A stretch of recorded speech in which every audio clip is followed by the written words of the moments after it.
Report 80 Alpha. So, how you holding up, Primary? It's been, I guess, about a month since Gumption died, and Empyrean and Blooming, they've been watching the people in the fleet mourn the death of yet another divine, and I've been watching them.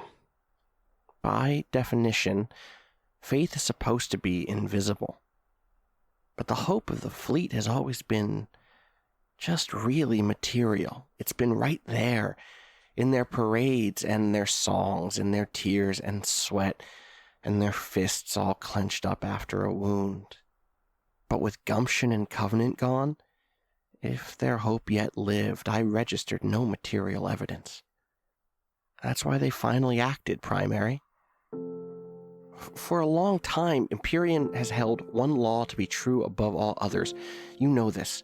Steal no one's perch. While the other divines of the fleet had pursued and pretty much failed at colonization efforts, Empyrean and the people of Seance hadn't. Their domain was the sky, not the land. They were Empyrean, right? The highest of highs, the most heavenly of heavens, dreamt first by the divines themselves, quote unquote. But now the people needed a sign. They needed an investment in hope. And so suddenly, they started looking for a perch. I watched them scour the records of the Memorious Library. I watched them find a new home, or what looked like one anyway. A world of singing storms and howling seas, deserts and mountains, lakes and forests and swamps and ice. A planet with as much diversity as the citizens of the fleet. And I observed relief in Blooming's eyes when she found the loophole. Records indicated that on multiple occasions over the last 800 years, people had fled the fleet and wound up on that planet. Perhaps, I overheard her telling Empyrean, this wasn't someone else's perch at all. Before they vanished, the divine curiosity named that planet Quire. Do you know the word, Primary? Quire. Definition 1, a collection of 24 or sometimes 25 sheets of paper of the same size and quality.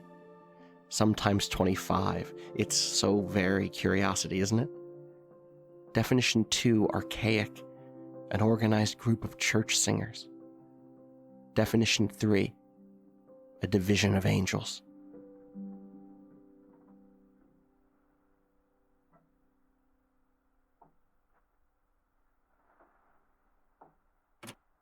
Welcome to Friends at the Table, an actual play podcast focused on critical world building, smart characterization, and fun interaction between good friends.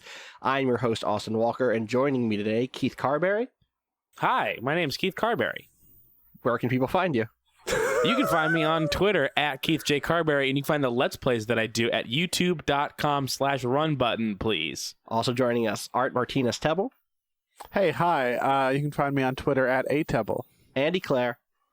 Hi, you can find me on Twitter at Captain Trash, and you can find the videos I do at videogamechoochoo.com. And Andrew Lee Swan. Hey, you can find me on Twitter at Swandre3000. And I'm Austin Walker again. You can find me on Twitter at Austin_Walker. And you can find the podcast now on Patreon at friendsathetable.cash. We have a bunch of goals up there. We've already kind of talked to you about them in the past, but we actually just recorded our first episode of Bluff City, which was great. It's a game set in a fictionalized Atlantic City. It'll be coming out later this month, or at least the first part of it will. The first episode in the set will be, and we played a game of Fiasco. There was a bird involved. The word sports came up a bunch. There were a bunch of birds involved. There were a number of birds. There's boxing, the mafia. It's a lot of stuff. You should listen to that. You can listen to that for just $5 a month. So if that sounds interesting to you, you should definitely sign up. Again, that's friendsathetable.cash. But today we are getting to the planet side of our game of the Veil, which was a game designed by Fraser Simons. My agenda today is to make the world feel real, to make it high-tech and make it personal, to make the protagonists' lives interesting and interconnected, and to play to find out what happens. We should start by talking about characters, actually. Actually, we should start by saying this is our second attempt to kick this off. We actually threw an episode out, which we've never done before, because we wanted to change up some things around characters and characterization. I guess the big one there is we aren't using the empath playbook anymore. Keith was going to originally play an empath, which we announced during the world building. Keith, let's start with you. What's your new character situation? Hi, my new character is the Telepresence, which is a character I didn't know existed. We didn't have access to it until we didn't full right. We had already decided. Hey, let's redo this first episode, and then you were like, hey, there's these new playbooks that you've never seen. You should check these out. One of them was really dope, and also offered a chance to hit something that we hadn't had in the original party. So what's the Telepresence, and what is your look? What is your character's name? What is their jam, etc.? My character's name is Gig Kephart. Fuck. My look mostly didn't change because the look, it was one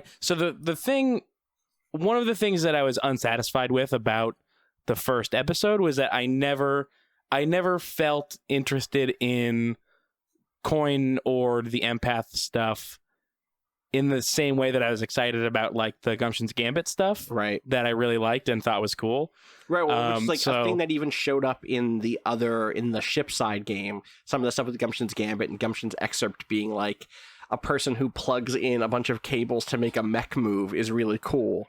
Very, very fiddly old analog synth style operator tech, and none of that was in Coin, if you look at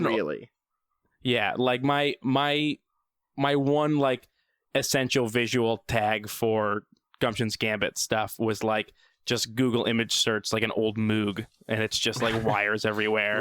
Right. And it's somehow making this really amazing sounding music from a bunch of nonsense plugs. Wires. Right. Yeah, exactly.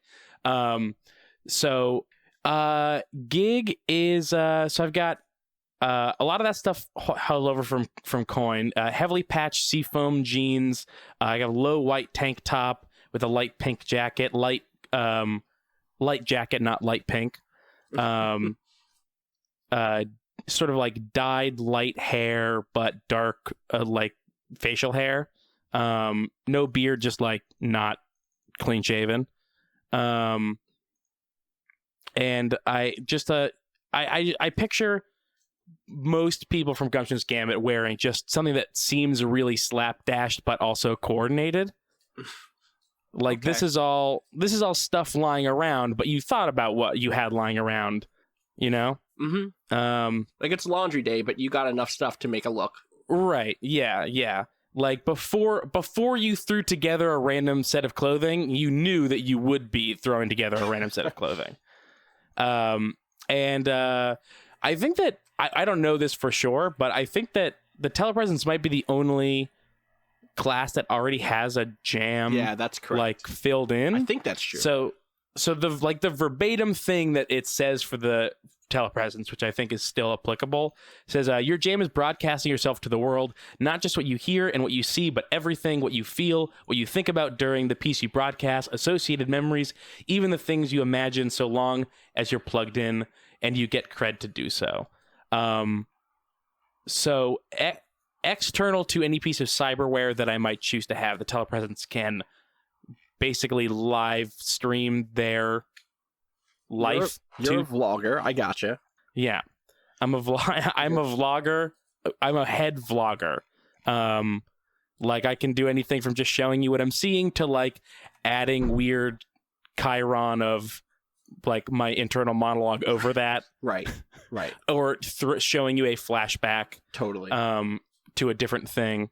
And I think that for me, the thing that you're being sent to do is watch the group and report back on. I mean, the pitch that you'd kind of given me for this character was he basically did OSHA work safety style vlogging. Yes. Imagine an entertaining version of OSHA where my job was to hey, does somebody have to fix something outside of the ship? Right. Okay, I'm going to tag along and film it, and it's going to be fun and interesting, but it's also going to I'm also there to make sure that like they have all the safety equipment that they need, and the way that they're doing the job is going to be safe for the people that are living in that part of the ship, and and making sure that like people get the things that they need in order to stay safe. Which I think is a really idealized version of OSHA. Like the idea that OSHA has the resources to actually fix things is funny, but and also, like this is a world where they do. Right, and one of the things that we were missing in the first recording of this was like someone in the party representing a notion of oversight to make sure that y'all weren't going to this planet and fucking it up for the people who are already living here, right? And now there's a character who, like, at least, in terms of their duty, has that job. Whether or not that actually I don't know, y'all can still fuck it up for people here. We'll see how the dice roll and what your decisions are. But, like, that was important for me, especially in contrast to what ended up happening with the empath, which was the way that the empath had been written. And I ended up talking to Fraser about this, and we ended up trying to hack in rules that we felt more comfortable with. But like some of the stuff with empath, trying to get some of its like unique playbook currency, kind of like its psychic ammunition, ended up encouraging a really sort of like shitty play that was around not dealing with consent in a useful or like adult way, and like encouraging sort of like, I really need this psychic ammo, even though this character who isn't like a threat to me does not want me zapping their emotions. And it just was like it was just bad. It was just like not good. So I'm glad that we pivoted off of that. And I think we have kind of everything. We don't need to go over moves or anything, but what I would like to go over is your faith questions here. And I don't know if anyone's looked at those yet, but let's. I looked at them and could not decide at all which one I thought I wanted. So I decided to leave it up into the moment. Pick all of them, right? So the first one is, if you've stopped a story going out that would have ended with somebody else in the party or an NPC, I guess, being harmed emotionally or physically, you have one faith on them. Have you ever spiked a story because it would have made somebody else look bad? Or not look bad, but would have harmed them. There's a big difference there. Yeah, there's definitely a difference there. That one sounds the most believable. That one's, of the three, we can go over the other three if you want to. Yeah. So the next one is, if someone helped cover up a part of your past that would have otherwise made you unable to be a telepresence, they have one faith on you. If you've cabled with someone and they learned a secret about you, which they keep from you for your benefit, they have one faith on you. Which is interesting too. One thing I'll note is you're the only person with this technology. This technology that you have lets you basically broadcast to everybody inside of the Twilight Mirage, which is not a thing. Like, we've talked about it. The only way to get a message from the Twilight Mirage, or from one ship in the Twilight Mirage to another, is to go to like a special phone box that hooks up with like a huge laser antenna that makes a direct connection, and only a handful of people per ship have access to those things, because the last thing that people want is like, it's a security thing. Like, you don't want everybody on the ship who's hooked into the mesh to be able to do that. So this is like an experimental piece of technology that's letting you do this as part of this colonization effort, which in the intro I mentioned is like a very experimental thing for Empyrean, who does not believe in colonization, basically. Like, Empyrean is very much a, like, you should float on your own wings and not like ever risk taking a perch from somebody else. And so you're kind of making sure that to the best of your ability, that is going to be lived up to. So yeah, but thoughts from the table on those faith questions. Has anyone ever been protected? Has anyone ever had a story that like would have harmed them, and Gig stopped it? I'm not even sure what that story would be. I have a vague idea for one, actually. Oh, yeah. So the first time we recorded, we talked a little bit about how they were training on the ship there, and I'm assuming we're going to keep elements of that. And so if this is being broadcast back to the ships, one of the things that Gig could have done is cut like footage of Echo not being able to like train because of them not having the nanites that let them access the mesh. Right. Yeah, that's interesting. I like that actually. Yeah, go ahead. Okay. So take one faith on Echo. Has anybody else helped? I keep wanting to say Kip, which is wrong. Gig.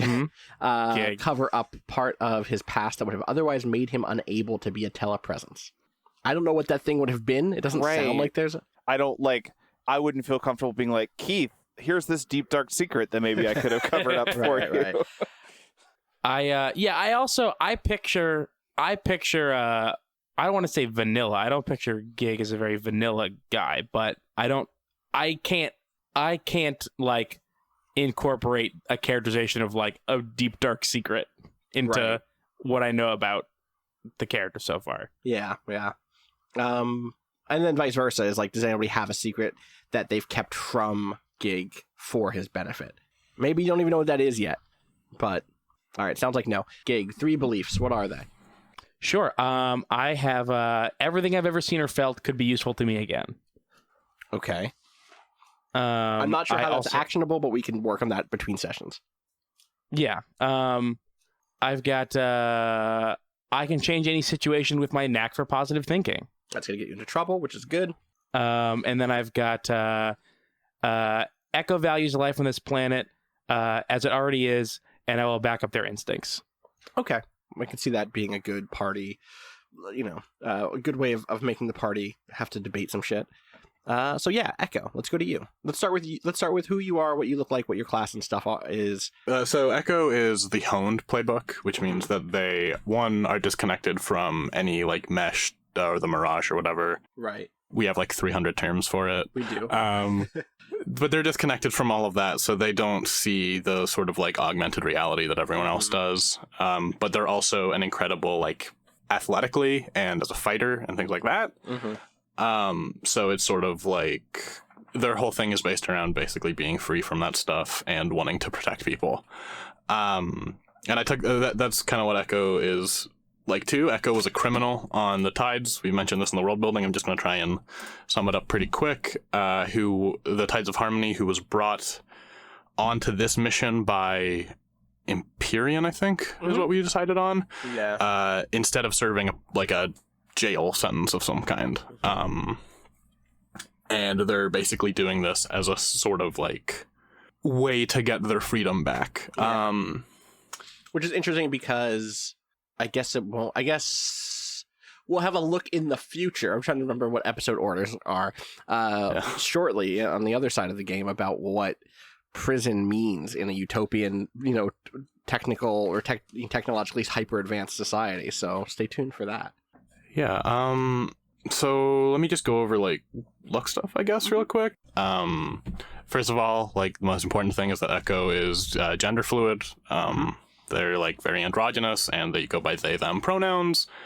For their overall look is, I have it written down as indigenous because that's what's in the playbook, but Echo's a Native American person. I wanted to make sure that was clear. Then they're just I'll go down the like appearance stuff I have written down from the playbook. They have fine boned face, versatile wear, which to me is like, for the most part, it's very functional. They're wearing like this like tight like athletic crop top thing, and then like these kind of baggy military pants that like can keep stuff in. But the one thing, because so I talked about it a bit, the Tides culture is all about making things yourself. The thing that they have is one of those like embroidered silk bomber jackets. Oh, sick. And it's got a like, so I was torn between two things, so I decided to put them like, together. It's got a tiger fighting an eagle on the back. Good. And they made that themselves, like completely from like themselves. And then for their build, they also have, I changed their hair color just from being long dark hair to long dark blue hair because I wanted to make it more anime. Welcome. And then also like I listened to the first episode and was like, fucking Allie's blowing us all out of the water here. I need to do something. They also have a like because they have a sword, they have this like big rectangular sheath that sort of hangs off their like horizontally off their back. And they're kind of built like a gymnast for the most part, but like the description is just honed body, so they're basically just like a small martial artist. They're like 5'6", I think is what I said. Like they're pretty short. Anyway, short, yeah. Okay. Do you want to do questions or should I go through beliefs? Let's go through beliefs first. Okay. So the main belief I have, the first one that like just instantly jumped was if someone doubts you, prove them wrong. The second, and this actually is pretty interesting because I didn't know what Gig's beliefs were, is don't let Gig use you for entertainment. Because Echo doesn't really trust the whole telepresence thing. So that's interesting with Gig wanting to back Echo up. Yeah. And then also because I also like it because like I'm like a big walking mesh. Right. Like I'm my own separate mesh man. Right. Big mesh And man. like part of our whole job is to make this world where you feel more comfortable in because there isn't a mesh like difficult for you to use again. Totally. Yeah. That's interesting. And then my final belief is make sure that the Mirage is being forced on Quire. Quire being the planet we're on. Echo doesn't want this being thrust upon these people that live on this planet unwillingly. Cool. Let's go through faith. Sorry, I should read. Then you'll answer. Do you want to read it? Okay. Yeah, we got it. If you've saved someone before and asked them for nothing in return, you have one faith on them. Who has anyone been saved by Echo? Does anybody have any feelings towards this, or That fits my like general level of preparedness. Yeah, I like it for Art's character, who I'm not naming yet because I want Art to get that moment. Yep, we'll go there next. So I'll write that I down. appreciate it. Yeah. If someone protected you from something specifically because you have no neurochip, they have one faith on you. I think we've already hit that kind of with Gig, so I don't want that shouldn't become two. That's the same thing.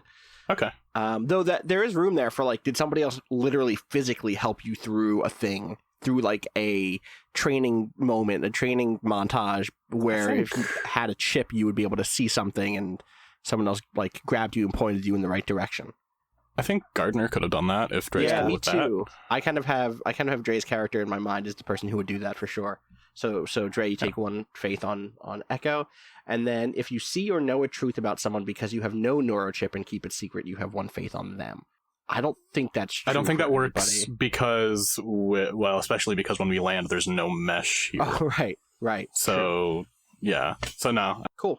All right. So let's go to Art. Hey, hi. Hi, Art. Hi. So people in the fan Discord, which, you know, if you go to the Patreon, I think there's a link out to it there, have been guessing that your name is Space Chad. I think someone said the word Space Chad at some point, and I think that's Allie started Space Chat. Okay. If we're calling people out. Okay, we're naming names over here. Wow, Shit. Allie got Space Chad and Flesh Diva. But your name is not Space Chad. It's not. Who is your character? My character is Grand Magnificent. Fuck. God damn it. No, it's fine. You love it. So tell me about your character. What's your playbook? My playbook is the aesthetic, which is someone who makes works of artwork. Yes. Grand Magnificent makes mechs, makes giant robots that do things. Right, you're an artist who, you know, the thing I love about your character, the thing I like about this whole season is that this whole season does feel a bit like a response to, we could have built them to look like anything, we made them look like us. You're the person who made them look like X. You're the one who's like, oh, I'm going to make it look like whatever, and then have an effect from that. Sure. Yeah. That is the idea. Yeah. Well. Yeah. And I really thought I had a page of notes that I don't have. From the last one, like I didn't like write down any of the answers I gave to what this character looks like last time. Good, great. So I remember the most important thing, which is the neon colored flannel. Right, that is important. That's I think that is the most important. I think I've thought about it so much more. Grand Magnificent is an unassuming physical presence, of course. I imagine that he's probably like a little like physically stronger than average just by virtue of like he's probably had to move some heavy shit around. Yeah. But he's not like really strong. He's not a soldier. He's not an athlete. He's nothing. Yeah, he's probably not even the strongest dude at your gym. I would hope not. My gym has a lot of strong people. Yeah, but even a less good gym. Oh, okay, I see. And he's like, he has this like this kind of disinterested look on his face a lot of the time. I thought about how the like, and I mean maybe I should let this come out and play. So if you say yes, we can just cut this out. But that like he made the decision to leave for this mission when like he was at a party. And, like, he'd been drinking for a while, but he'd sort of, like, come out the other end of being buzzed. Mm-hmm. And Party Rock Anthem was on for the fourth time that night. And he looked around and was like, I don't really like any of these people. Yeah, that should stay in. And then, yeah. Yeah, and then it was like, yeah, I'll say yes to this. And then in the morning it was like, let's go. Yeah. I'm just over this. So he went to the... So he left Space Williamsburg and... He left Space Williamsburg and went to the space camping store and bought all of the gear he thought he needed, which includes this, you know... I think I want like purple and neon green flannel vest. God. And, you know... so you don't get shot when you're out hunting. Yeah. Right, of course. And a brand new Swiss Army knife, or like a Leatherman, or let's be honest, none of these brands. Yeah, none of these brands are around. You don't think Swiss Army knife is gonna last? No, I don't think. You know, well, I don't think it'll 400,000 years into the future of Switzerland. Yeah, I don't think we. It's a neutrality brand. Fucking knife. It's a army knife. It's from the It's a Switch army knife. It changes its logo depending on which army you're in. Right. Good. Yeah. And just like a brand new backpack and all this stuff, like water purification tablets, just like they really saw him coming at the camping store. They're like, yeah, you definitely need, you need alligator right. So repellent. This whole playlist is about art, right? Like, the thing that's nice about this for me, not art the person, like creating artistic works. And I love that they're like, choose one or make your own. Architecture, sculpting, painting, music, poetry. And we were like, what if you made mechs? Yeah, just really out there, esoteric mechs. Let's talk about beliefs next. Okay. My first belief is, I will lend my genius to these quaint colonialists, and through that we'll find new authenticity. This fucking guy.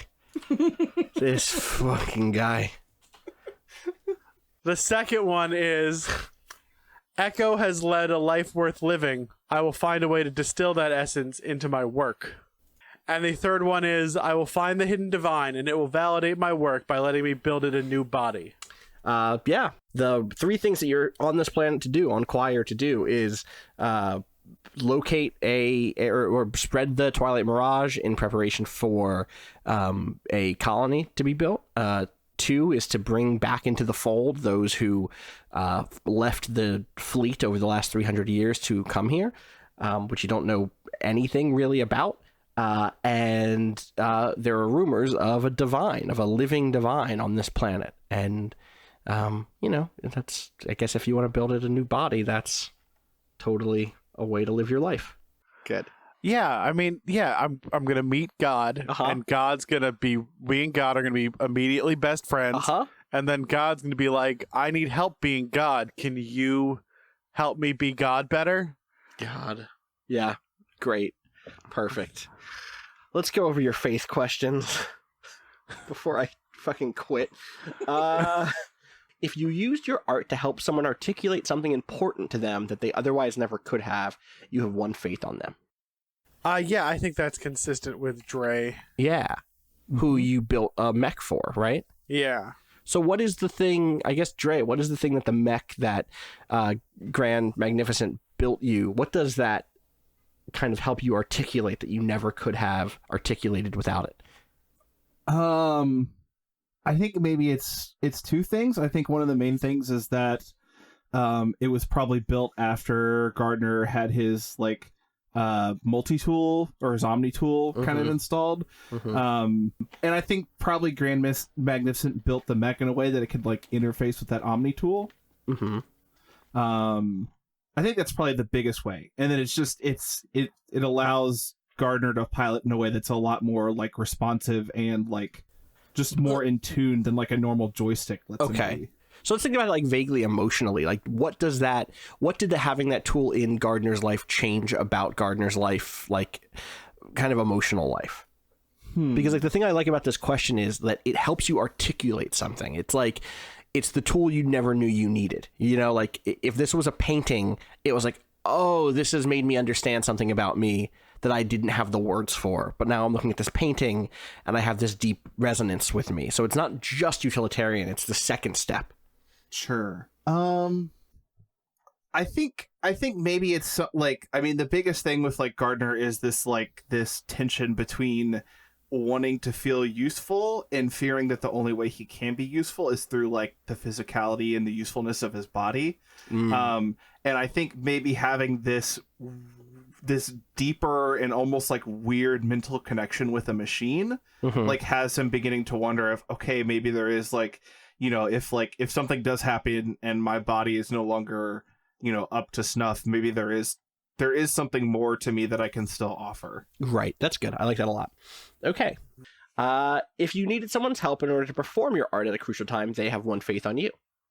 I don't think that's quite right. I mean, I certainly think that could come up in play, but that's certainly not right now. Yeah. If you shared your art with another for the purpose of sharing a secret pain you both have, you have one faith on each other. I mean, that could be anyone really, but that could also be Gig. Yeah. What's that scene like? Yeah. What's that look like in your head? It's like, I think it's like showing like a prototype or an old piece that's like, yeah, this is what I made to try to be a constantly on thing, and like this is why it didn't work. Like, oh man, I totally didn't see that connection. I'm glad that now I see it. I love that. Yeah. Like, you're up late, like Gig, you're showing your first videos that you've hidden on Space YouTube, right? That you've like whatever the cloud is, you're like on the mesh, so you have all these hidden files that you bring into focus, and it's like you're still super in like, hey guys mode, and like it's the worst. You don't feel genuine at all, and then Grand Magnificent is able to be like, yeah, listen, here is my first mech design. Or I actually do kind of like the notion of it being something you're still working on. Yeah, or like it's a design I've never finished. It's like this endless. It's like I've been chasing this idea for 10 years, the right? Chat has captured me. Dre and Andy have gone off, and together they've said, hey guys, what's up? It's your boy Gig. What the fuck is up, gamers? Welcome to my Mirage Craft channel. Before we even start, smash that like button. And it's really good. I've never seen someone on YouTube ask you to like it before it starts. It's bad. Oh yeah. They're out there hustling. And the amount of thesaurus.com uses for the ways to say to press the like button is astounding. But they only get like 7 deep. That's the thing. It's all smash or press or hit or punch. It's never ever to press that like button. Listen, guys, I just want to ask everybody to press that like button for me real quick. God. Or like, hey guys, it's Art's channel. Please depress the like button. That's it. And we're gonna get going. We're gonna get my Eeyore ASMR. I actually briefly just like to spin back to Gig as future vlogger. We actually had a long talk about that, and about like what does it mean to be a utopian vlogger, and we'll get into some of it I think in play, but it took me so long to come up with something that I really connected with, and I'm glad that I finally figured it out. I love it. I actually love it a lot because like the notion is, and we'll see more of this in play, I think, but like, what if you weren't always hustling for like a Monster Energy drink endorsement or a Razer scooter endorsement or a Razer mouse endorsement or any sort of Razer like what is Razers.com endorsement? Like, what is it like to be a guy that like maybe doesn't need more views because more views doesn't mean anything, right? Because your rent is paid for by society, right? You know, like no one's going to kick you out of your house. You have food, provided for you. Maybe you're able to maintain a viewership where you can actually connect to people on an individual basis. Yeah. You don't have to appeal to a lowest common denominator. And then one step beyond that is like Cosmic Brain. Everyone's just always talking about how much they love Razer products. They never clarify which Razer they mean. Have you seen how sharp and dangerous my mouse is? Every Every time I play Counter-Strike, I get 3 cuts on my hand. Counter-Strike somehow 1.6 still the number 1 game in the future. 300,000 years into the future. It's God. But all casinos are just trading skins, right? Or just skin lotteries. Yep. Man. The other thing was that one step beyond like what is a vlogger look like in a world where you don't need to get views to make money, but then also like what does it mean to want to get more views when the way that you have to act is disconnected from the ways that we think of that you make money on the internet? Right. And the answer is hopefully something a little more genuine feeling. Yeah. My favorite model of this is not a vlogger at all, but like I linked you to like some Anthony Bourdain videos last night where it was just like, he seems genuinely interested in this Korean sizzler. Like he's really interested in this sizzler. So he likes sizzler. He likes cooking stuff and he likes talking about it. Right. So okay. Back to art though. Was that it? Actually, did we get all your stuff, Art? Yeah, I think that the last Gary question, I'm willing to take it with Gig. Yeah, sure. Do I owe you or do you owe me? We both have it with each other. That's really good. Oh, that's fun. Yeah, it's a mutual. We're both embarrassed. Yeah, together. Did we talk about the stream suppressor? Is that something we want to bring up now or later? We can bring that up once we're in play. Like I think it'll come up, right? I think that's. Yeah. I mean, basically, it means you have a thing in your brain that says this is what lets you stream, but also one of your emotions is like less available to you, basically. Yeah. There's like a list of stuff like that this thing takes away from you. One of them is like the memory of a loved one. Which you did not take. I didn't take. The one that I thought was the most interesting for me was that it suppresses my ability to be sad. Right. Which I think is like a tempting offer for someone who's like trying to be on all the time and also really bad for if you're playing a game where you need to roll based on how sad you are. Right. Yep. That'll be fun. Yeah. Let's go to Dre, Even Gardener. Hey. Even, what's your playbook? And then let's start with your look and then beliefs. So Even is the catabolist, and that is basically a person who can integrate technology into their body through the use of a kind of what the book calls an omni tool. So you don't get like cybernetics through traditional means. You use this omni tool to basically integrate this stuff into your body in a more intense way. Even's look is masculine.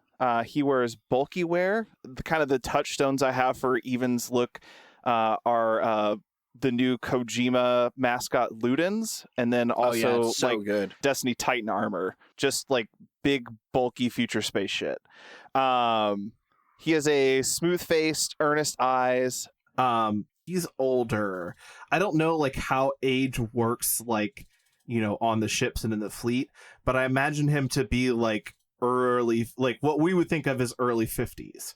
And the way that I've been picturing Even in my head is actually that he is of Middle Eastern descent. You know, I'm not sure what that means like culturally, in a future utopia. Yeah. But yeah, in my mind, that's the way I've been picturing him. You know, it's like it's one of those tough things when I think about race and gender both in the future, right? Is like in my vision of the future, there are categories we just have different categories for identity, period, across everything, right? Like socialization is such a huge part of identity that we would have different, gender identities, different racial and ethnic identities. The world is such a different place, but it is our job to offer representation.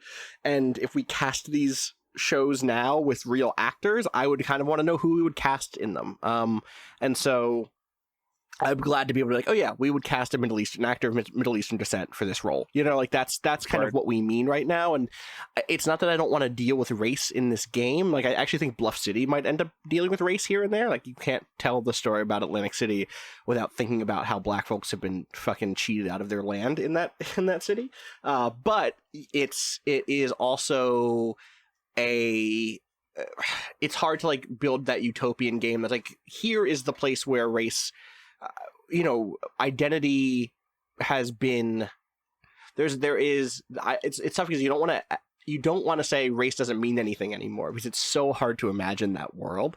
But at the same time, when you say we want to imagine ourselves a utopia, it is one in which difference is recognized but is not... it's not like, oh, everyone is just white, you know, but it's also one in which there is actual lived equality. So that's like what my vision for race is like in this world. So there's like, there are still different ethnic groups that have ethnic, you know, food and history and all of that is maintained while also is never secondary. So I mean, that's a really broad answer for a thing, and hopefully we'll see some of that as we play. But yeah, you know, that's kind of where I'm at with it. I have recast this character in my head as Randall Park. I don't know who that is. Is that... Oh, I love Randall Park. Me too. Oh, Randall Park is great. I'm looking up Randall Park. He's Randall Park's great. Oh, good. Randall Park's really good. And he has the perfect delivery for this character. Yeah. I can't do that voice that well. Like, no. I'm not going to do a good enough job at this. But you at home... Go look up. Just write down all the lines and then go and then, like, see if you can get Randall Park to say them. This image of Randall Park on his Wikipedia page is just grand magnificent at that party. Yeah, man, I gotta get the fuck out of here. Takes off this terrible, like, cream-colored beanie, takes off this garbage scarf, and is like, I'm out of here. Awesome. Good talk. All right. Fucking tell me about your beliefs. My beliefs are orders from the fleet have good reasons behind them, so they should be followed. The unique oddities we discover on the surface of Quire deserve to be protected and preserved. And Grand Magnificent has made a great contribution to our mission, so I should help him find what he seeks. Awesome. Let's talk about your faith questions. You've convinced someone else of your... Actually, let's talk about your ideology really quick, because that's actually a thing that's important, right? Yeah, so... Your book says, once you may have been like them, one among many, then something happened to you and you changed into something unlike anyone out there, and you became this person because you believe blank. What is the thing you believe? So the thing I have written here, and I think I might want to keep workshopping and honing it, but this is much better than what we had before. I was saved by fate, and I've become something entirely new. This second chance means nothing if I don't embrace my gifts. Okay. Yeah, I like that a lot. So what was the second chance? So kind of the backstory we've worked out for Gardner is that Gardner has always been like military aboard the Ever Forward. And part of Ever Forward being in the military is that, like, when you discover new places or you go to new places, part of your job is bringing back, newly discovered, like, plants and animals and stuff like that, to basically continue to preserve and to keep building, like, this big giant ship-wide zoo they basically have. Returning back from one of those missions, something went bad while Even was flying solo, and his ship got messed up, and he more or less was probably going to die due to, like, exposure in space. But one of the things that he had brought back on the ship was this, basically this parasite. And the way that parasite lives is by combining two different kind of creatures to basically multiply itself and to keep living.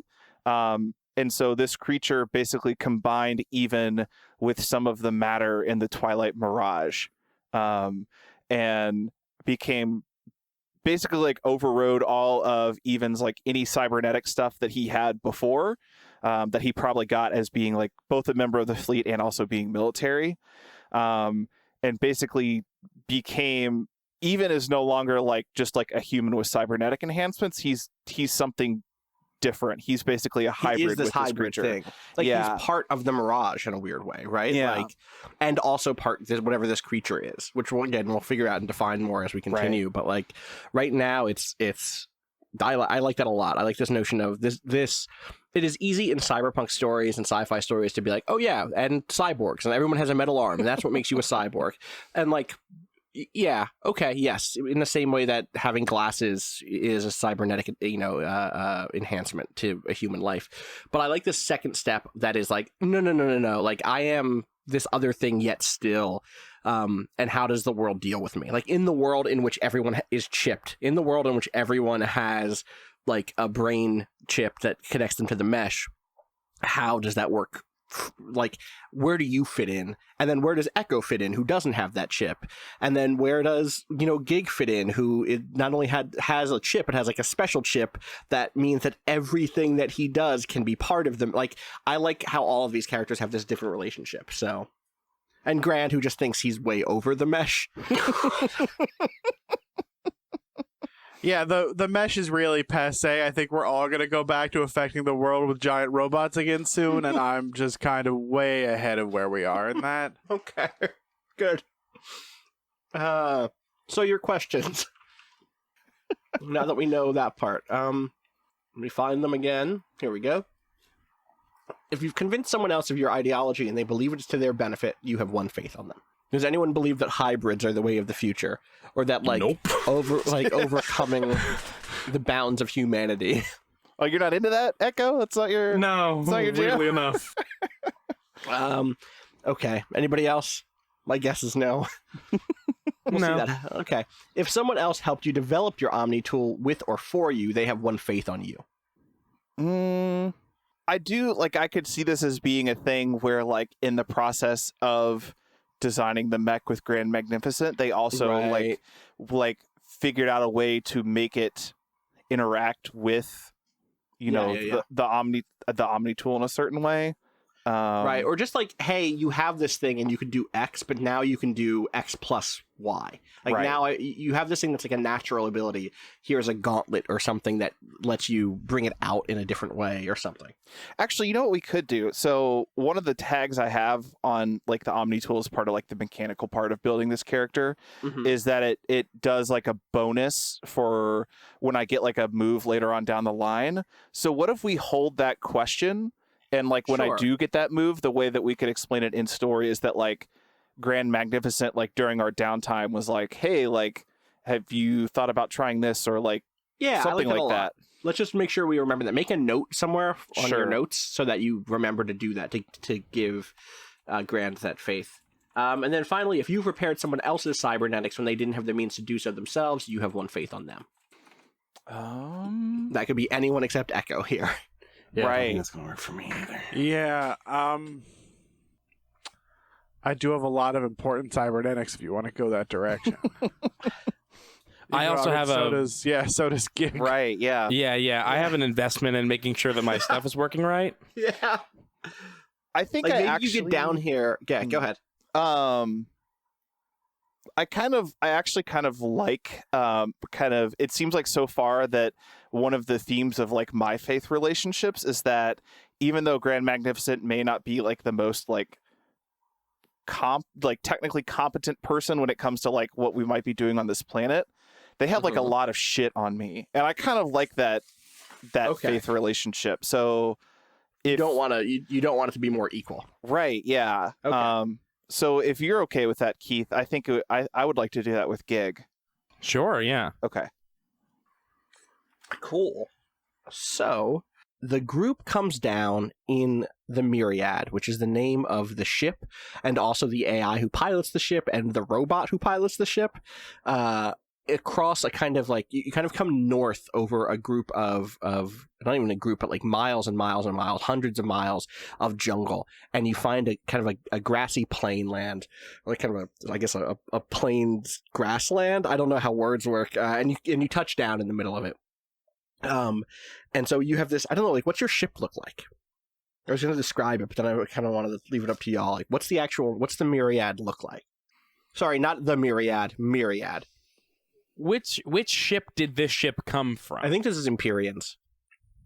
Who is like this, I kind of see Empyrean's style as being a mix of a bunch of other styles, because Seance, the home city of Seance, is like literally a graveyard for other divines.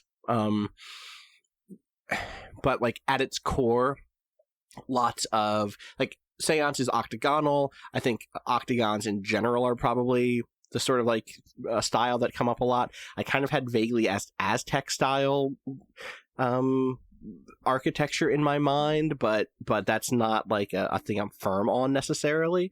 But like also, what if there was a cool space Aztec ship? That sounds like it could be cool. Like I don't know what that is exactly. Lots of sharp geometry, lots of like hard angles.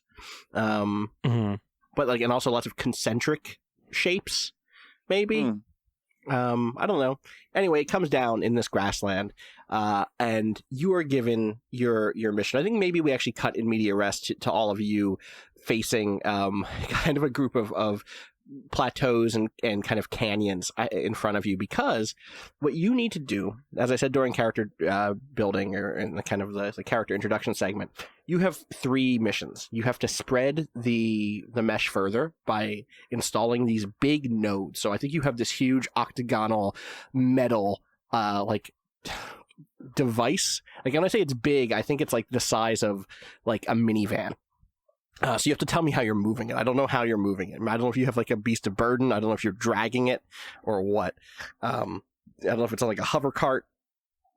You have to go put that somewhere that has a clear line of the sky, and that is basically a few like 100 miles away from this ship.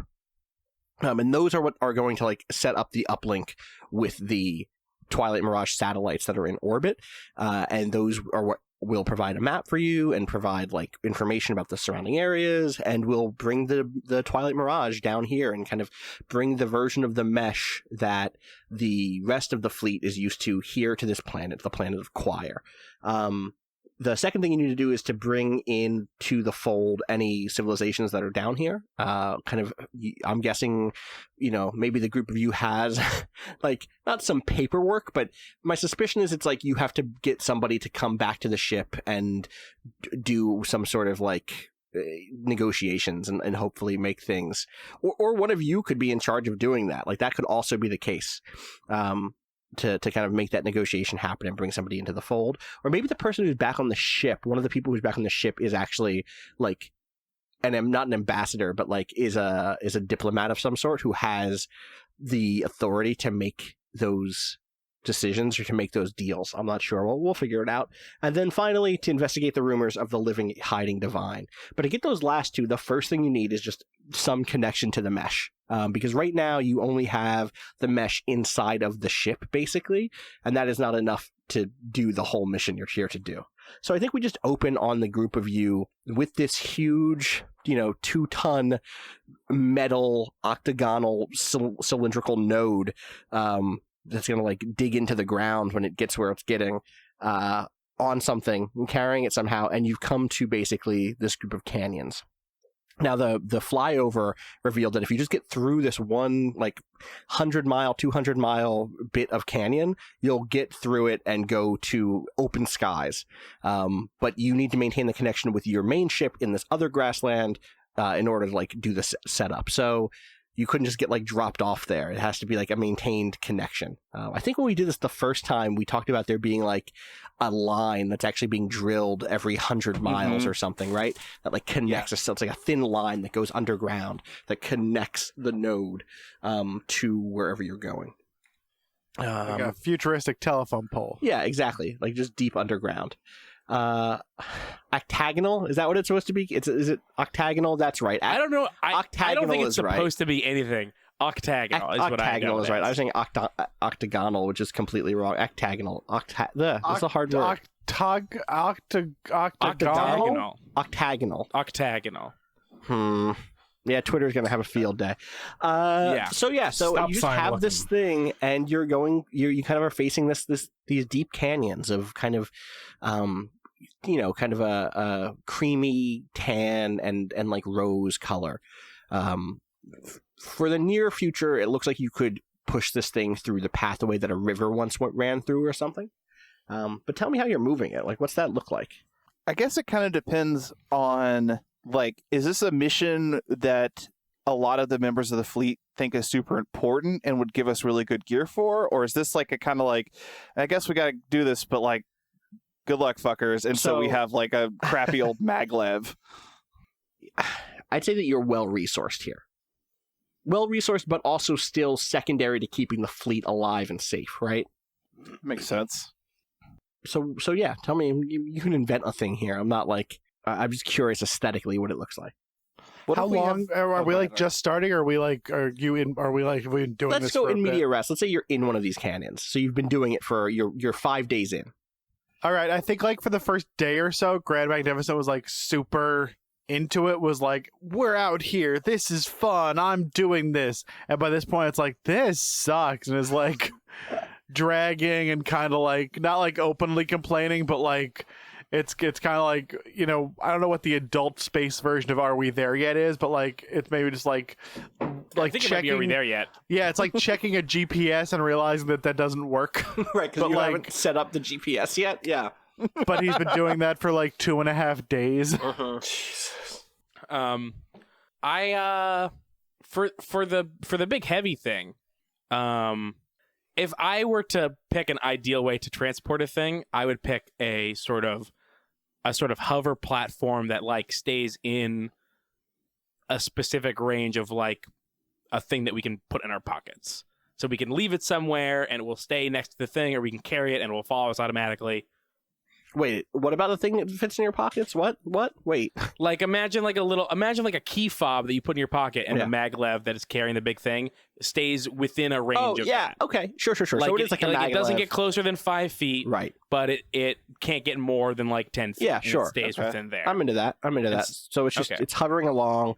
Maybe it's like solar powered, or it's powered by something, right? Like it either Yeah. I think either it's solar powered or it has a battery, right? Because I want there to be this notion of like you have to do this kind of quick. Probably both, right? It probably has a solar powered battery. So like every couple of hours you have to stop and let it like soak in the sun at full blast, and it has to pull out these huge solar panels to get the energy back. Or like every time that you do the drop, every time you drop the wire deep underground, you kind of like do this huge piston pump down into the soil, or like down into the like crust of the earth of Quire, to reconnect to this wire that's going underneath the ground, and in that moment it can recharge or something. In any case, you've been doing this for days now, and finally you hit a point where you have to make a decision. You can either take this cave system, which like a very brief like reconnaissance of suggests will lead out to the other side, or you can try going up to the top of one of these plateaus. There's kind of a thin but not altogether untraversable path up to the top, and then you could work your way across the top of it and then down once you get to the other side. Both have their downsides. What are you thinking? Also, I vote up. in both cases, you'll lose connection back to Myriad, and to a character whose name I didn't mention, which is Aliakeen, Al, who is the kind of expedition overseer. Maybe he's also here as a diplomat. I think maybe that makes sense. Is like he's diplomat and also overseer, which explains why he doesn't like just come out into the world. Like he's here to not. He can't get killed, right? He's the guy who's to sign these deals. He's the one with the authority to be like, yeah, you're part of the fleet again. Mm-hmm. So his name is Aliakeen Dendaro. And he and Myriad are both in the ship back at HQ. And you'll lose contact to both of them once you make a decision here, or once you go forward from here. Caves suck because if you stop being able to go forward, you have to go backward. Do we have an Like idea if of, something like, happens. which one would be faster, seemingly? I think you have to do some research, Sure. which is a thing you could do, but like, yeah, not just Yeah. like this. Okay. I mean, going to the cave gets us out of this sun, which you Mhm. made sound pretty hot. It's pretty hot, and you're in a canyon, which means that like you are able to be in the shade often. If you go up on top of that plateau, it is going to be hot. Yeah, but then we also don't have to worry about if we go underground, we could quickly run out of solar power for this fucking 2-ton thing we're carrying. So That's true. I think I might be with Gig and Keith that going up sounds preferable to me. Yeah, I think we all agree then, because I was going to say up. Yeah, I also Well. want to go up. Okay. We all want to go up. Everyone wants This to is go. going very smoothly. Yeah, this Why? time. Why didn't any of us roll for this? I don't know. What were you going to roll for it? Like, what were you? Did you want to like do some looking around, some analyzing? Like, what was the thing that you were hoping? I mean, for? I certainly don't think it's like it's. I certainly don't think it's my place to do it, but. But I mean, yeah, analyze does seem to be the right thing to roll here. We could take the time to like poke around in the cave a little bit just to see like what's in there before we totally, or to look at like the viability of the path, like going up on this thing, or just be like, oh, there's cave monsters or plateau monsters or monsters. Yeah, so maybe does it sound like the regular call all-purpose monsters? Is like camp out for the day and investigate this stuff. Yeah, sure. That's not a bad plan. All right, who's going where? I'll go up. I'll check the cave. I'll go up. I'll guard the maglev. Okay. That's fair. That's totally fair. I can do that. Yeah, somebody's got to do that. Hey, look, I'm Grand Magnificence. I think that what we should do is we should do some exploring to make sure that both sides are safe. You guys do that, and I'll stay here. Oh, what a fuck. That's so good. But I mean, Grand Magnificent is using. I guess we didn't describe on the cyberware this time, but Grand Magnificent has a hand that can like draw things in like hard light. Yeah, and he does spend that time like doodling some cool mechs. Good, great. So better transport options. When they're walking away, Echo just like throws their jacket and it like lands like right on his head and just like hold on to that. Good. What's Echo wearing under the jacket? It's like I described it earlier. It's like a crop top thing. Okay. Basically, yeah. Yes. All right. So let's start with climbing the plateau. I think there's a point at which you're able to see the pathway that pushing the cart or the maglev will take, and that will take you like a long time. You can also just climb up. Like if you take the path that you would take with the maglev, it will take you until nightfall to climb to the top. But you could probably do hand over hand climbing, like, and make it up there, by late afternoon. I have a move that'll actually let me do this to get up there if we do without the maglev. Oh yeah. So yeah. So the hone move that I took to start is literally called parkour. Good.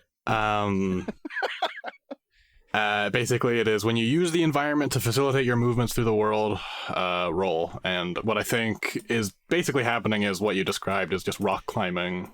Okay. I'm trying to think of what Echo's... Is Gig able to keep up with that? Probably not. Echo, whatever.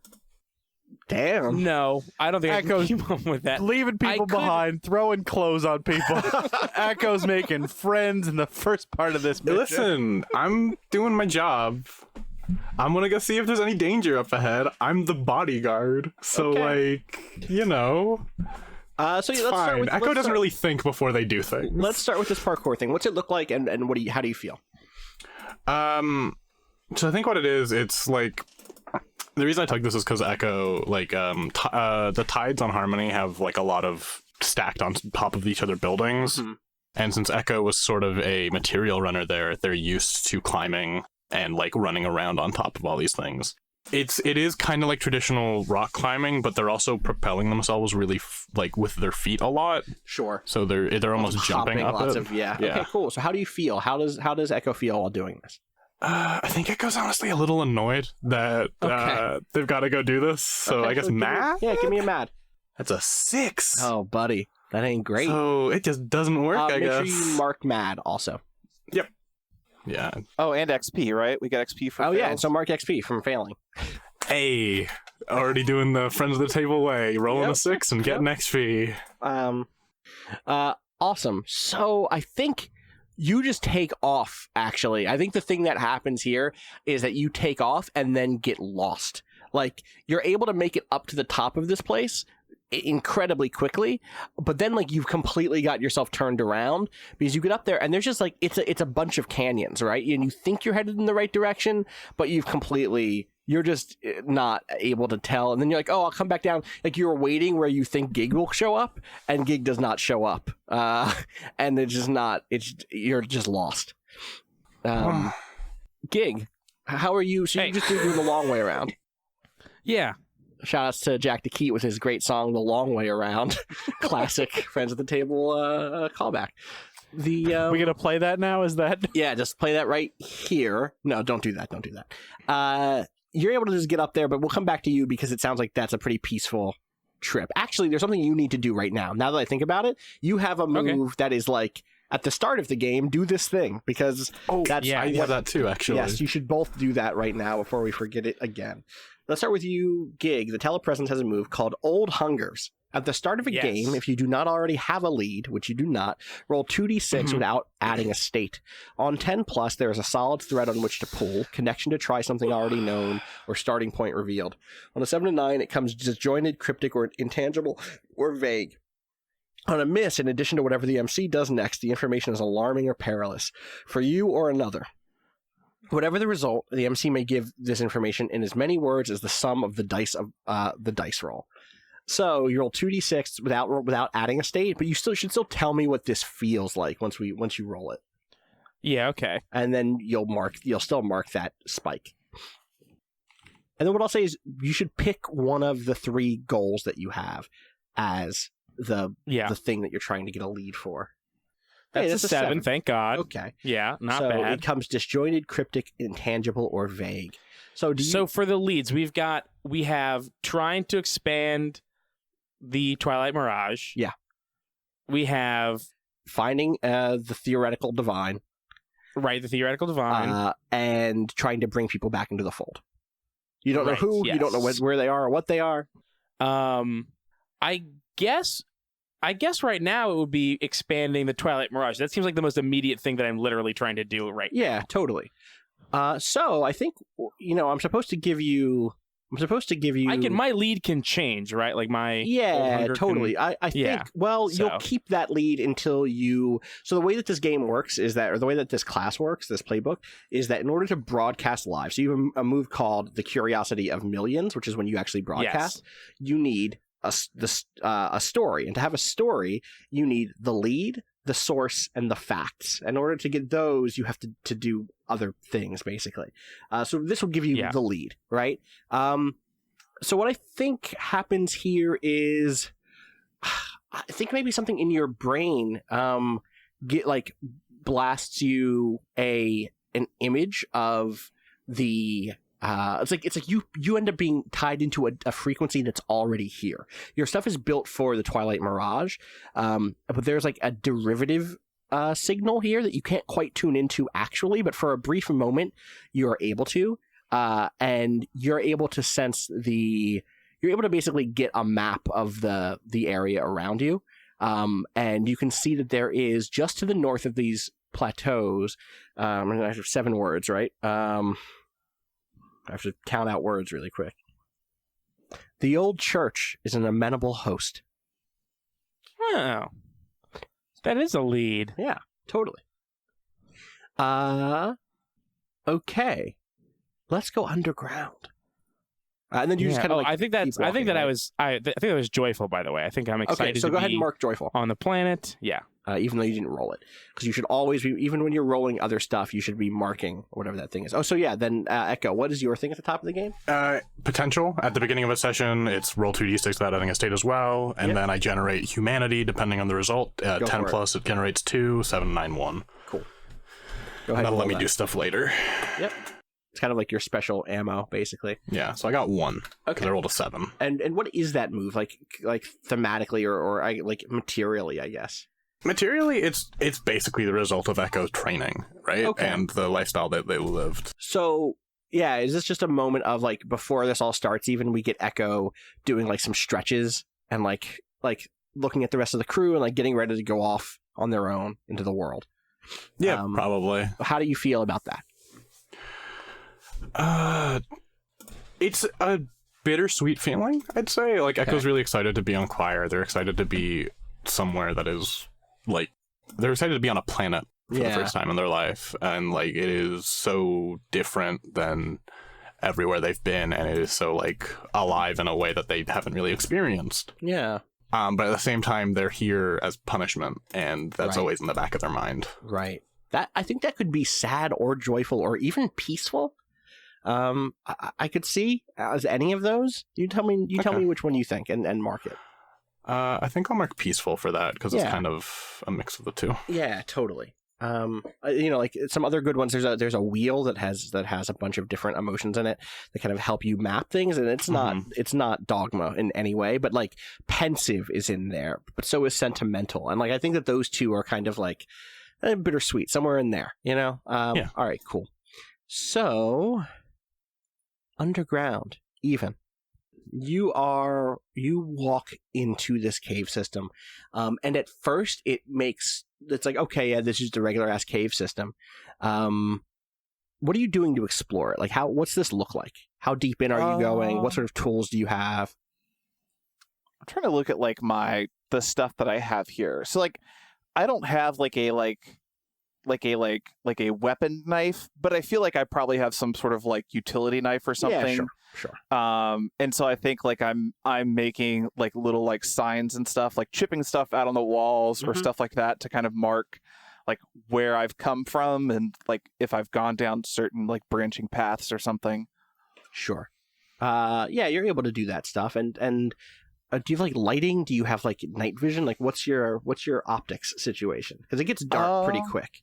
Yeah, I don't have like night vision or anything, so I guess I just have like some kind of like, some kind of flashlight. It's probably like a really fucking good flashlight. What if it's like built into your shoulders? Like, what do you just have like lights you can turn on that are like driving lights? I keep picturing you as like a tank. Do you know what I mean? Like, it's like that's a good. Yeah, that's good. All right, so yeah, that stuff comes on, and you're able to make out the basic gist of the place. I'd say that you do have to do kind of more in-depth research to find any extra information here, but like your first blush is like, okay, it'll be dark, and maybe like a little damp the further you go in, but you have to do some deeper research to get weird. more. I guess like you saying it's damp the further you go in is interesting. So I guess I kind of like take some of the I'm imagining I'm having my hand like on the wall and I'm kind of like, tracing on the wall and I feel it get wet and I kind of like rub it between my fingers and take a look. I mean, is it just water or is it something like weird and gooey or? So at first it's just water. It's just like, kind of humidity or like condensation or something. But then you actually notice that there is like plant life. There's like a lichen or something on the wall. There's some sort of mossy, very thin something down this way. Okay. I mean, even is from a ship that's like full of like categorizing plant life. Yes. So I wonder if like he like kneels down by it and like is kind of like muttering to himself about like a fucking biology class he took like 3 years ago. Yeah. And is like, this looks kind of like this cell structure and I guess just kind of trying to like rack his brain to see if he remembers seeing anything like this before. I'm going to say no, but you should go ahead and... so two things are happening here. You could be lifting the veil, which is you're trying to pierce the constant illusion of the veil, search for information, or recall something you may have already been privy to, roll. Or you're analyzing, which is when you use what you have at your disposal to assess a place or situation, roll. So are you trying to learn more about this stuff, or are you trying to figure out the situation? It feels like stuff. Yeah, I think it's stuff. All right, so go ahead and lift the veil. Give me a roll. Tell me how you feel. I guess peaceful. Yeah, that sounds right. This is just curiosity. Yeah. Go ahead and give it to me. Okay, 9. So on a 7 and 9, I will give you an impression. The thing that you know right away is that the stuff... So I think this is a unique breed of like wall algae, basically. It lives on water and it's able to live on a very light phosphorescent light. It doesn't need much light. And I think maybe at that moment you're able to be like, oh, and you turn off your flashlights and deep down in here, there is a very soft blue glow coming from deeper into the cave that is able to like reflect and refract back up to here. And that you can now see even with your flashlights off. I'm trying to think if there's anything else about this stuff. I think that's it from a 7 to 9. Yeah. Yeah, for a 7 to 9. I do have like a sleeve communicator. Like if I try to radio back to like Grand Magnificent, can I get through to him? Yeah, at this point you totally can. Okay. I guess I radio back that I've found this weird, like, lichen glowing situation, and that I'm going to keep pushing on to see if it would be safe for us to, like, continue going. Copy that, and then writes down werewolf glow. Good. You push a little further, and then what I'll give you is that you're able to, because your lights are off, like your lights had been blinding you to this stuff in a sense before, right? Like it wasn't, your flashlights were these high-powered beams that were covering up this soft blue glow, but you're able to find a little pathway that goes off to the right that you would have missed otherwise. And then it's big enough for that maglev to push through, and then there's a hole in the ground. And you look down through the hole in the ground, and it's this huge, bright blue city. It's no one's moving. It's like, city is probably the wrong word, right? Like it's suburban. It's the tallest building down there. It's like 3 stories, 4 stories down that you'd have to like rope your way down. But you look down, and it's just like this old abandoned city covered in this blue glowy lichen. And you said nobody's moving, like I don't see people down there? There's no people down there as far as you can see from here with no roll. Well, yeah, I guess like I would like yell out. Yeah, nothing like, responds hello? to. Yeah, your voice echoes. You can tell from the sound of the echo that it's like I don't know how pro you are at listening to echoes, but like there's water down there, like there's like probably a lake or something down there, and then but also it's not that big, right? It's not like a whole other world down there. It's just it's kind of like an enclosed little underground city. Oh man. Okay. Me as a person really wants to go check out this city. But I think the soldier even is like, okay, if we're going to check this thing out, like I need to regroup. Yep. Sounds good. So I think I head back to the entrance. Cool. So, Gig. Hey. You make it on top of this place. You make it on top of the plateau, and it's nighttime, and you have a good idea of where you are, and you have like, oh, that was a nice hike, but it wasn't like the most exhausting thing ever. Right. And you can kind of pretty easily see the following things. Like you're at the southern end of a plateau that is kind of, again, kind of round, and actually maybe this one is actually kind of oblong, that leads right out to where you can see that there's flat desert to the north. It's far, like you can't look straight down and see it because it's probably another 2 days walk on the top of this plateau where you suspect it will be very hot. And it's nighttime now. And then way, way off to the west, there's like a glimmer of light. And then way off to the east, there's another glimmer of light. And the one off to the east... Sorry, what was the first one before the 2 glimmers? You're at the southern end of an oblong plateau that goes north to south. So you're at the southern end of it. And if you just get to the north end, you'll be able to come down on the other side. And that will get you to the big open air area where you think you could place this node. But it's probably a couple days walk from here. Got it. You also see off in the distance towards the north, probably, a 5-hour, 6-hour walk from here, at normal pace, a campfire and like the light of not just a campfire, but like a big bonfire with like some equipment, maybe like it's odd silhouettes way off in the distance. Maybe 3-hour walk from here, but it's a flat plain up here, so you can see the light. And you're able to kind of do whatever you want at this point. And also still have radio contact. Echo, you've lost radio contact. You think you're in a different canyon now? Oh, so like Echo is lost. Echo is lost. I have a lost radio contact. Yeah, but you could contact Grand from here safely. Okay. I'm gonna contact Grand and let him know about what I can see, and also let him know that I lost, or that I'm gonna say that Echo lost themselves. All right. Apparently, there's lycanthropes in the cave, though. So, there's werewolves in the caves. Light up werewolves, I think, is what he even said was in the cave. So, I mean, I think we're gonna go where you are, but I mean, play it cool. I don't want, Grand, what should I like? Go ahead. Should I go and try and find Echo, or should I scope out this fireplace? I mean, I have this book on orienteering that says if you're lost in the woods, never, don't keep going, wait for someone to find you. And I think you're both qualified for that at this point. I think you should both wait. Well, I'm not lost. I know exactly where I am. Oh, well, then you should let Echo come back to you. I think you're misinterpreting this book. It sounds like, from the advice that the book is giving you, it sounds like I should go and try and find Echo. All right, but make sure you don't get lost. Don't stray from the trail. And if you stray from the trail, don't use direction markers that you don't know for a fact are absolute.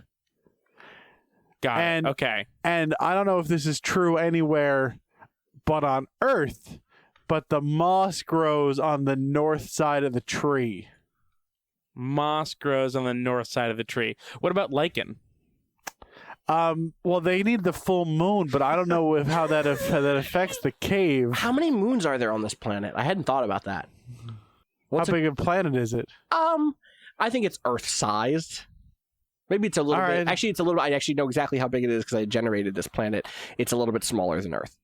I mean, then 1 to 2, I think, is good because that's how you get moons, right? It's your gravity. That's why Jupiter's got all them moons. Yeah, it's probably. What if it's 2? Oh no, this is okay. There are 5 moons. Okay. Are any of them super close? Yeah, one of them is. One of them's super close. One's super close. Does that mean it's also super big, or does that mean it's smaller? Wait, why would it be smaller? How does gravity work? Well, because if it's super big and it was closer, wouldn't the gravity of the planet threaten to crash into the ground? They would rotate around each other. Yeah, I think what Keith means is, what if it's super big, looking? What if it looks super big? We are in that season. I did mean physically close. Okay. Yes. Yes to both of those things. This is our most extra season. This is our most anime bullshit season. Yes, there is a second moon. Or yes, there is a large moon, and I think there are 5 moons. Which, that's weird. Okay. Yeah. Cool. You really knew 5. That's weird. It could be 4. I'm not tied to 5. Okay, but you're not 5 tied is to enough 5. to where you should be raising an eyebrow. Huh. Ooh, what's That's going on here? That's a lot of moons. Maybe all right, there's well, some thanks sort for the of advice. moon creature on this planet. It makes moons. Fuck. I have to throw out some prep. God. No, okay. So what are you doing, Echo? Or not Echo, sorry. Gig. Are you going after Echo? I'm going to go try and find my friend that got lost. Okay.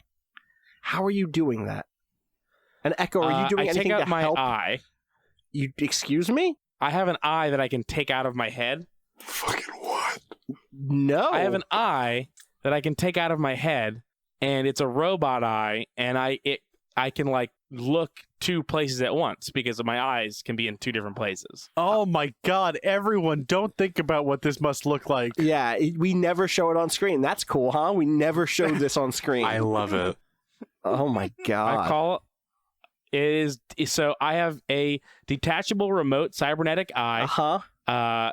It has magnification ability, and it has a negative tag, which is twitchy. Okay. Can it move? Does it have legs? It says it's remote. No, it kind of floats. Do you have is it anti-maglev? Is it also weird maglev technology? Yeah, it's small. Maybe it's just filled with helium. No. Nope. No. He doesn't have a dirigible eye. No, we're not in Marielda anymore. Okay. Does this have? There's helium in space. Does it have little jets? Yeah, sure. Yeah. And it's a little orb. It's a little flying pss, pss. Yeah, and it's twitchy, which means space jets where it's air instead of fire. It's because it's really light. It doesn't need little flame. Yeah. It doesn't need. It's incredibly light. Super light. Okay, that's our science. It's very light. Mm-hmm.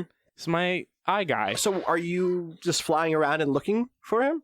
Or for them? I think I'm walking around. And my eye is flying around in different spots, and we are looking for them. All right, Echo. Are you helping in any way? What do you do? Are you trying to get found at this point, or are you just I got it? Yeah, I think Echo's So the thing is, Echo is mostly just oh God, if Gig gets himself killed out there, I'm gonna be in trouble. Okay. All right. Because, like, Echo's whole thing is they just think that, like, none of these, like, other than, like, Gardner, is like, half of these people can't take care of themselves. Yeah, totally. All right, so then let's start with, it sounds like you're doing analyze to me, Keith, and then if you need it, Echo can roll help to help you find them. Mm-hmm. How are you feeling about this situation? I think this is exciting. Okay. So I'm still like enthralled with the like being on a new thing. Okay. Feeling. Yeah. Go ahead and mark joyful. So 11. That's a good ass roll. Okay. Yeah. When you use what you have at your disposal to assess a place or situation, roll on a 10 plus, ask 3. On a 7 to 9, ask 2. When you act on the answers given to you by the MC, take 1 forward. Where is my best way in, way out, way past? How is blank vulnerable to me? Which enemy is my biggest threat? What, if anything, appears out of place? What's my enemy's true position? And is this going to get worse before it gets better? I can't ask instead of enemy's true position, like where is Echo's true position? What, if anything, appears out of place is Echo. Echo is out of place, and they are over there. Echo's out of place. Yeah. Okay. So yeah, you can totally find Echo. Echo, where are you? I think Echo's just kind of like trying to find the highest point they can to like look around. So you're climbing a tower to add a map. I gotcha. Basically, yeah, we're going full Ubisoft here. Yeah. Just wait. And they're just like, they're kind of just like hanging out, honestly, at that point. Like, they're just like, well, I'm up here. I can see pretty much everything around me. I might as well just look out and hope that he comes in my eyesight soon. And if not, well, I'll sleep here tonight. So and find not him only tomorrow. does he come into your eyesight, but a little flying eyeball shows up right in front of you. Oh, Jesus. I imagine that you're like perched on top of like a tall, spindly rock. Yeah. And then there's just Gig's eye is right there. Does the eye talk? The eye can't talk, right? No, the eye can't talk. Okay. But it can blink 2 times. I feel like could probably learn Morse code. Gig has shown this off before, right? Keith? No, this is completely new. Great. All right. So I'm sure that I've talked about it. I'm sure that I was like, you know what? If somebody sees a little floating eye down on the planet and I haven't mentioned something, someone might step on it. Great. That is way grosser than he talked about, huh? It was like Echo's immediate response to it. It was like, all right. So do I follow the? How do you talk to an eye? They literally say that out loud. They're like, how do you talk to an eye? So I think that what I would do is I think that I would probably do like a come here motion with your hand. The eye would do that with its entire eye. There. That was my sound of an eye making a come here motion. Sure. All right. Okay. Yeah. Great. Lead the way, buddy. Christ. Yeah. But I think the eye is like bebopping around. It's having a blast. Totally. Flying around, having fun. I imagine it's twitchy, right? So I think every once in a while one of the jets just sputters out, but and it kind of like falls, drops a foot or two real quick. But bops. It totally does a rise and fall bop motion thing. It's great. Yeah. All right. So but then it has no, it's no problem. Listen to my happy little servos. Right. Exactly. So what are your other 2 questions here? What's my best way? What's my best way? I guess past is fine. Yeah. So I think that you can. There is maybe on your way back, your eye notices that there is a safe route that would fit the maglev that would be on a slightly lower level on the outside lip of the top of the plateau. But that would be would mean that you would not be seen by whatever that bonfire group was out ahead. Right. Is this going to get worse before it gets better? Yes. I think that there is it depends on what this means, right? Yes, because you have to now move this maglev all this way, and that's a pain in the ass. 2, you get the distinct impression that group is going to cause violence. And whatever that means is going to make your lives harder. And I think that you get that because your eye in searching for Echo picks up on the heat signatures of you just see like these like brief flares of plasma energy get registered. They're not shots, but they're like it's almost as if like they're revving up of a motorcycle. Something similar to that. Okay.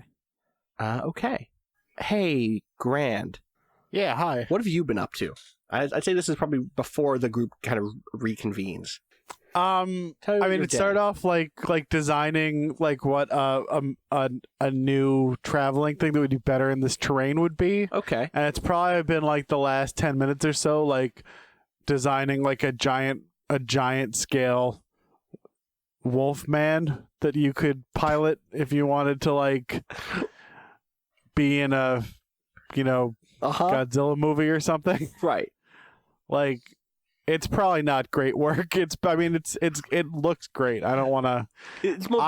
I want to tell you that it's a good looking, but mostly it's giant a sketch wolfman and not a. But yeah, come up with an impractical solution. Yeah, it's not. But a gorgeous one. It's a vanity piece. It's not a. Yeah. Mm-hmm. It's a Ferrari. It's not a pickup truck. Gotcha. All right, yeah. So it's not like you probably no role here, right? You're not actually. This is not a. I'm not actually making something now. Notion, right? Okay, cool. You said briefly that you had an idea, but for a thing, but it sounds like maybe you didn't actually. Oh yeah, it's not appropriate. I have a move that I think is like.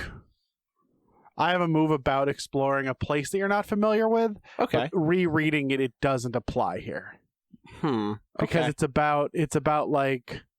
What do you see, like, because you're plugged into society because you're an artist, this is like, you can go to like an out of the way place and like fit in. We're in the wilderness. There's literally no one here.